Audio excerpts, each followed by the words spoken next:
예, 안녕하십니까. 경희대학교 의과대학 의공학교실의 우동인 교수라고 합니다. 제가 오늘 발표할 내용이 되게 이질적일 것 같아서 걱정이 좀 많이 되는데요. 재밌게 들어주셨으면 좋겠습니다. 여러분들 혹시 오늘 밤에 주무시다가, 그러니까 평소에 주무시다가 잠을 잤는데도 여전히 피곤하거나 잠을 주무시다가 중간에 자주 깨시거나 아니면은 주무시는 도중에 호흡곤란을 느끼시다거나 아니면은 이제 평소에 주간에 이제 활동을 하시는데 자꾸 졸려요. 또는 이제 항상 피로를 업고 다니는 듯한 느낌을 갖고 계시는 분 계십니까? 지금 이 5가지 질문에 대해서요, 2가지 이상 예스라고 대답을 하신 분들은요, 수면 무호흡증을 의심해 보셔야 합니다. 자, 오늘 말씀드리려고 하는 건요, 어떻게 보면은 의료 분야에서 ICT 또는 AI들을 많이 활용하게 되는데요. 그 중에 한 주제를 좀 설명드리려고 합니다. 그래서 제가 하고 있는 연구는요, 임피던스 동영상이라는 방법을 이용을 해서 수면 무호흡 환자들의 심폐 기능을 바라보는 그와 같은 연구를 진행하고 있습니다. 폐쇄성 수면 무호흡증이라고 하는 거는요, obstructive sleep apnea라고 이야기를 하는데, 그림에서 보시는 것처럼요, 실제 이제 그러니까 상기도 주변 근육들이 텐션이 잃게 돼요. 나이가 이제 좀 들게 되면. 그러면서 이 상기도의 일부분이 폐쇄가 일어나게 되는 현상을 이야기합니다. 자, 이런 수면 무호흡이 발생을 하게 되면요, 굉장히 다양한 질환들을 동반하게 됩니다. 뭐 여기 적혀 있는 대로 뇌졸중부터 시작해서 만성 심부전, 당뇨, 고혈압, 집중력 저하부터 성욕 감퇴까지, 굉장히 다양한 질환들을 유발할 수 있는 가능성이 있습니다. 현재 이런 수면 무호흡증은요, 전 세계적으로 약 1억 명의 환자가 있다라고 이야기를 하고 있는데요, 추정하고 있는데, 실제로 한 90% 이상은 방치되어 있는 상황입니다. 실제 병원에 가지 않고 진단도 되지 않은 상황입니다. 미국의 경우에는 그나마 한 80% 정도가 잠재적 환자라고 이야기하고 있습니다. 국내에서는요, 성인의 15% 정도가 수면 무호흡이고요. 최근 3년간 무려 35%나 환자 수가 증가를 했습니다. 그러면 왜 이렇게 발병률이 증가하게 됐을까요? 35%면 굉장히 많은 수가 증가를 했는데, 기본적으로는 이 건강에 대한 관심들이 굉장히 높아졌고요. 그다음에 이것을 진단할 수 있는 다양한 기법들이 도입되었기 때문입니다. 그래서 실제 병원에서는요, 여기 보시는 수면 다원 검사라고 하는 검사를 받게 됩니다. 한 20여 가지의 센서를 몸에 부착을 하고 하룻밤 이제 병원에서 주무시면서 측정을 하게 되는데 굉장히 고가이고 불편하시죠. 그래서 홈슬립 테스터라고 하는 이 기기를 이용을 해서 집에서 편하게 측정하는 경우들도 많습니다. 그렇지만은 이 홈슬립 테스터기에 대한 임상적 신뢰도를 인정하지 않고 있습니다. 그래서 사실상 가정에서 진단한다라는 것은 굉장히 어려운 일이죠.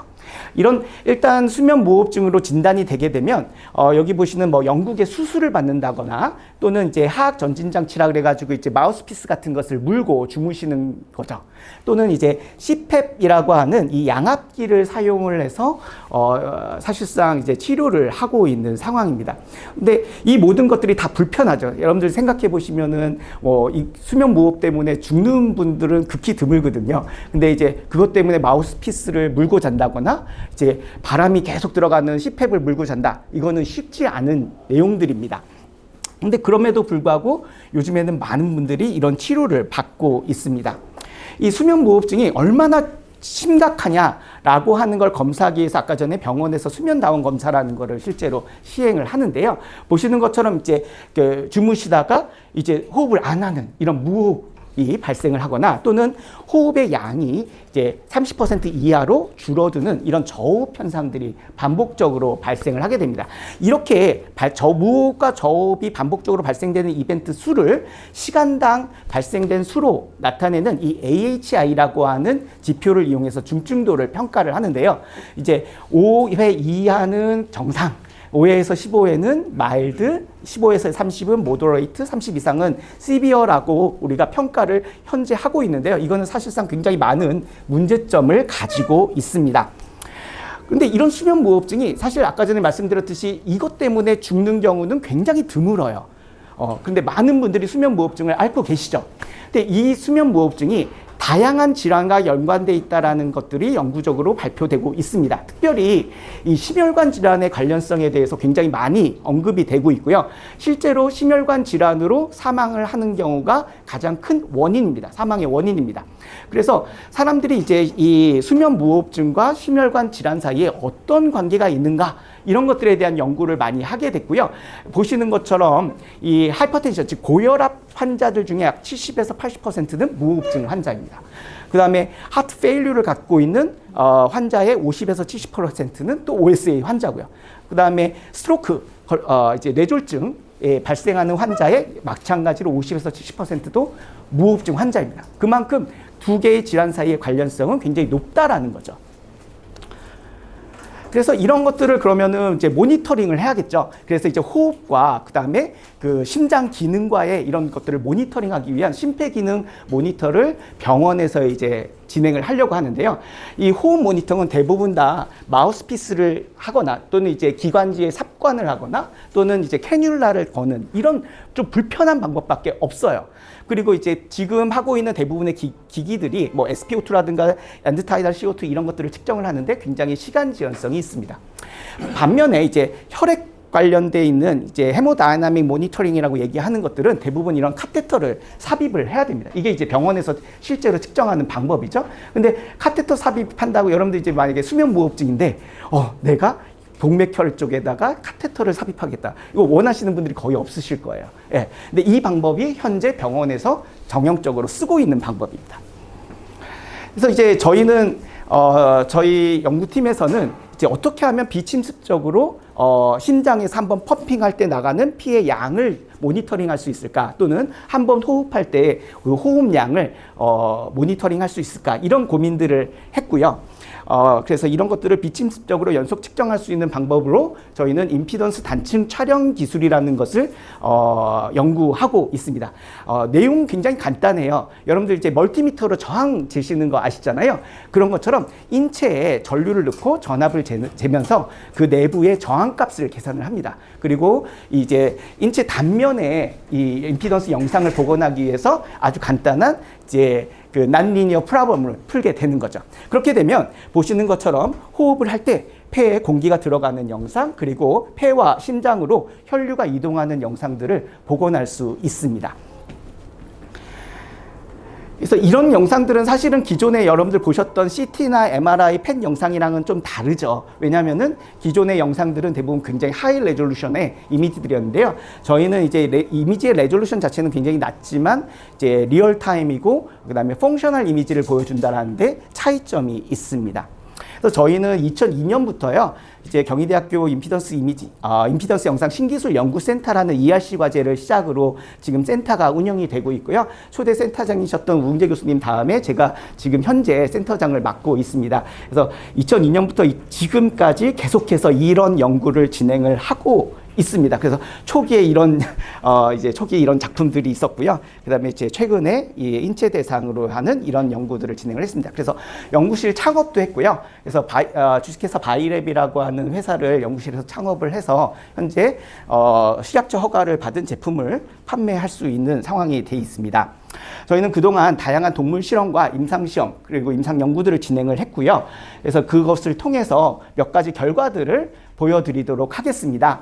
이제 병원에서 그 인공호흡기, 요즘에 코로나 때문에도 인공호흡기 많이 치료를 받으셨는데요. 이제 인공호흡기를 걸게 되면은 이제 실제 폐 내부에 공기가 들어갔다 나왔다 하는 것들을 볼 수가 있죠. 그래서 실시간으로 이런 한 번 호흡하는 호흡량을 이제 조절을 해줬을 때 이제 실시간 그 폐에 들어가는 공기량이 변하는 것들을 확인을 했고, 그것이 벤틸레이터 세팅과 동일하게 굉장히 리니어한 관계를 갖고 있다라는 것도 증명을 했습니다.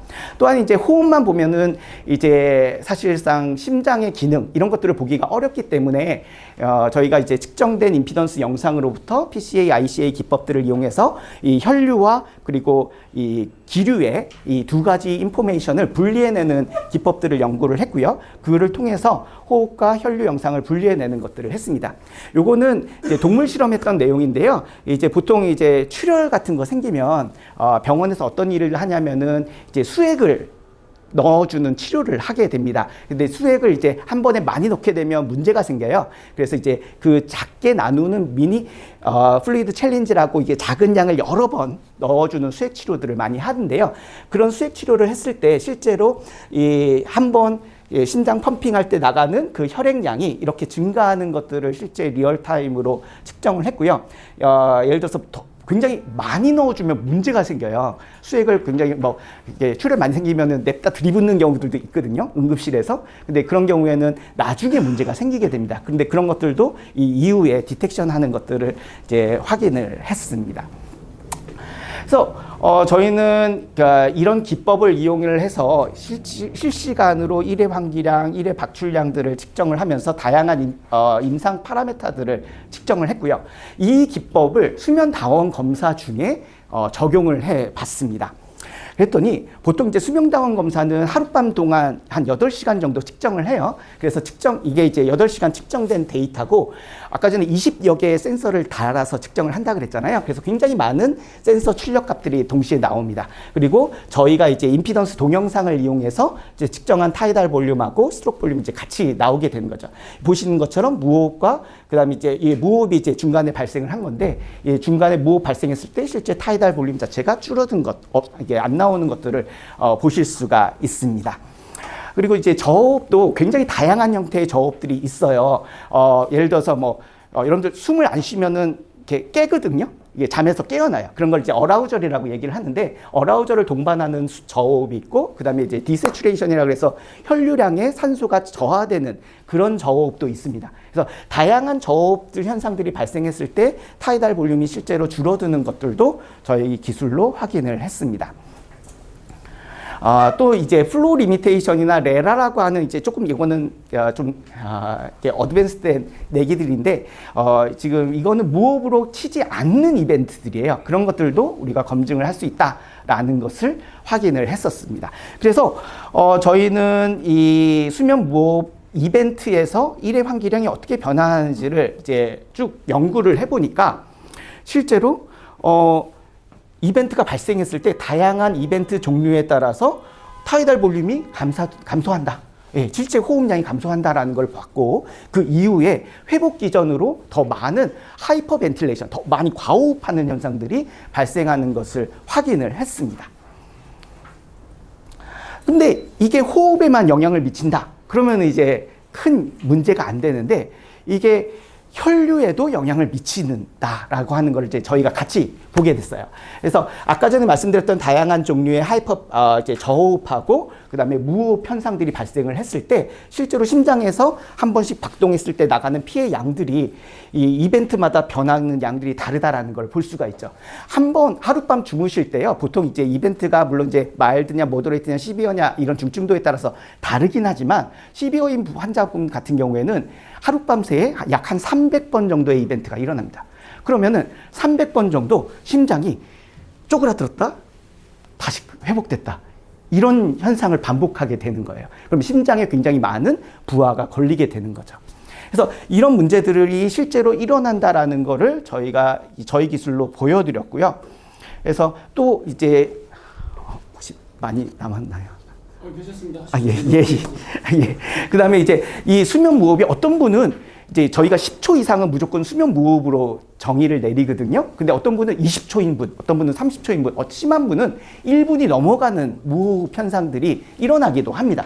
그러면은 근데 지금 병원에서는 10초만 넘어가면 다 똑같은 무호흡으로 판정을 하고 있어요. 이게 문제라는 사실을 모든 임상의사들이 동의하고 있습니다. 근데 이제 저희는 이제 그래서 20초, 20에서 30초, 30초 이상인 이벤트를 좀 분리해서 과연 이렇게 수면 무호흡 이 현상이 사건이 이 시간이 길어지면은 어떻게 변하는가 이런 것들을 좀 관찰을 해봤습니다. 그랬더니 실제로 수면 무호흡이 길어지면은 아까 전에 말씀드렸던 스트로크 볼륨이나 카디악 아웃풋, 하트 레이트, 그다음에 이제 VQ 레이시오라고 이제 호흡하고 혈류의 이제 이 일종의 교환을 나타내는 지표인데요. 그 지표가 모두 다 크게 나타나는 걸 볼 수가 있어요. 즉 뭐냐면 똑같은 이벤트의 숫자가 있다 하더라도 긴 수면 무호흡을 가지신 분들은 혈류에 큰 문제가 있다, 큰 영향이 있다라고 이야기를 할 수 있다라고 말씀드릴 수가 있을 것 같습니다.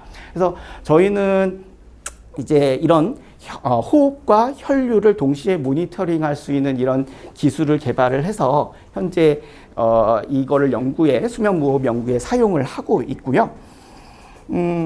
이제 이게 어떻게 보면 마지막 슬라이드인데, 사실 이 임상에서 가장 큰 문제가 뭐냐면은 일회성이에요. 즉 수면 다원 검사라는 게 워낙 고가이고 지금 굉장히 그 큐가 되게 길게 있습니다. 검사를 받으시려는 분들이 많이 있어요. 누적돼 있습니다. 그래서 한 번 병원에 가서 고가의 진단을 가지고 그거를 그 본인의 환자의 대표라고 얘기할 수 있을까라는 데 있어서 의문을 제기하고 있는 겁니다. 그렇지만은 현재 홈슬립 테스팅 기기들 그 굉장히 많거든요. 거의 레드오션 분야라고 이야기를 하는데 그것들을 모든 의사들이 다 거부하고 있어요. 예, 왜냐하면은 신뢰도가 없다라고 판정하고 있는 거죠.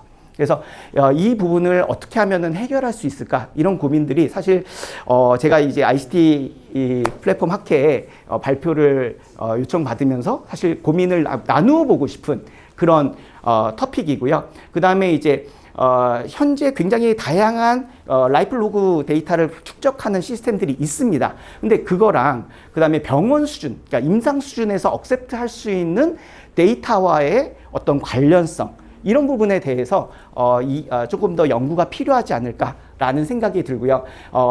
아까 전에도 말씀드렸듯이 노인 인구가 증가함에 따라서 수면 무호흡 환자의 수는 어마어마하게 증가하고 있습니다. 중국의 경우에 베이비붐 세대에 약 3억 명이 태어났어요. 그 3억 명이 지금 노인으로 들어가고 있습니다. 예.